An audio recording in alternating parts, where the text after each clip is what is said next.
Hi everyone, I'm back with you again with my fourth book, and this book is one of three. It's a trilogy, and I came up with the idea to write this book as I sat and watched one of the classic movies called The Godfather, and I sat there. I began to think. Yes, he's a godfather, but there's only one father, and God is the father. And that is where I got my title of my latest book is entitled God the Father. Here is my cover. And this book also can be purchased at Amazon.com. I had a really good time writing this book. A lot of twists and turns in it, but I think you will enjoy it.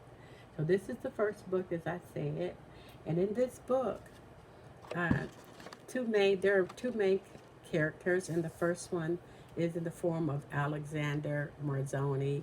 Um, and Alexander had led a frivolous life all of his youth, fast cars, women, money, and no worries.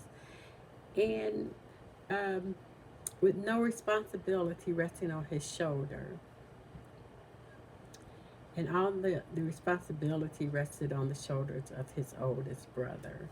So something happened in Alexander's life, and suddenly everything was thrust upon him and upon his shoulders. And the question is, could he manage to hold up the family and protect them? And from the inner realization that he had to head the family, he changes and becomes hard and callous. And the carefree feelings he had as a youth are buried under a layer of guilt until Victoria Moore comes into his life. Victoria has led a very sheltered life and a lonely life. She had been shielded from cruelties of the world by her mother and her brother, and is protected from her true identity. Yet she begins to desire more.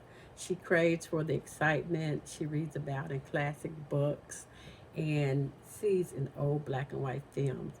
However, the adventure she seeks will come at a price she is not prepared for. She is thrown into a life that she has only seen in movies, and that life will shake her to the core, and she once again yearns for the quiet yet safe life she once had.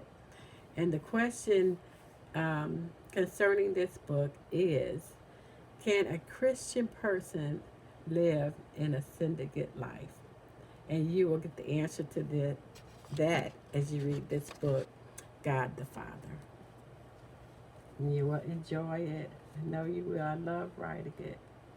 And we'll see you again for my next book, which will be God the Father Part 2. God bless.